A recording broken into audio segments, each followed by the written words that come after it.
अपने बिहेवियर को, अपनी थिंकिंग को बदलिए, उसको पॉजिटिव रखें, उसको सही दिशा में लगाइए, अपनी ऊर्जा को सही दिशा में ले जाइए।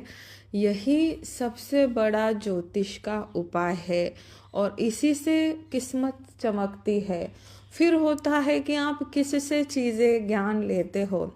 एक होता है ना, शक्ति से जुड़ोगे तो शक्ति मिलेगी। फिर एक योग्य व्यक्ति भी हो, उनको के प्रति भी आपको रिस्पेक्ट होना चाहिए। उनसे ही आप सलाह मशवरा करोगे तो आपका कल्याण होगा। आपको उस चीज़ की उनसे मतलब जिनसे आप सलाह रिस्पेक्ट भी नहीं है और आप चाहते हो कि अपनी किस्मत भी बदले, तो वो भी नहीं पॉसिबल होता है। तो सही ज्ञान जिसने अर्जित किया है या जो सही से गाइड कर रहा है, और जब आप सेशन लेते हो किसी से, आपकी कुंडलिका दिखाकर ही उपाय उनके करना चाहिए।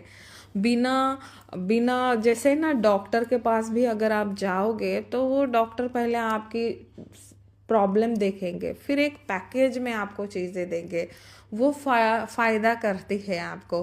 तो जब भी आप कंसल्टेशन देते हैं तो वो भी, जब वो प्रोफेशनल होते हैं तो वो कई सारी चीज़ें आपकी चेक करते हैं। तो बिना परामर्श के कोई भी उपाय आपको फलित नहीं होगा। ये वैसे ही है, डॉक्टर की तरह आप परामर्श लोगे तो ही आपको वो चीज़ें लागू होगी, फॉलो होगी, क्योंकि एक पैकेज में होते हैं। फिर जो देता है, सलाह देता है, जिससे जैसे मान लो मुझसे कोई कंसल्टेशन ले रहा है, तो ये एक मेरी एक रिस्पॉन्सिबिलिटी भी होती है और एक मेरी आत्मा से भी मेरे ईश्वर के प्रति एक प्रार्थना निकलती है। मैं भी एक, जैसे मेरे पास जो भी आएगा मैं लास्ट में यही दुआ दूंगी, यही प्रार्थना करूंगी कि इनका काम बने, तो उससे भी काम होता है। कई बार कहते हैं ना, ज्योतिष में वाणी सिद्धि बहुत बड़ा रोल प्ले करती है।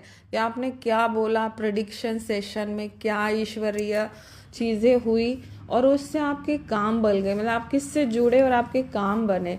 तो वाणी सिद्धि, इष्ट सिद्धि, ज्योतिषी को ये करना पड़ता है ताकि उसकी वाणी प्रभावी रहे, उसकी इष्ट उसको उसके काम में मदद करे।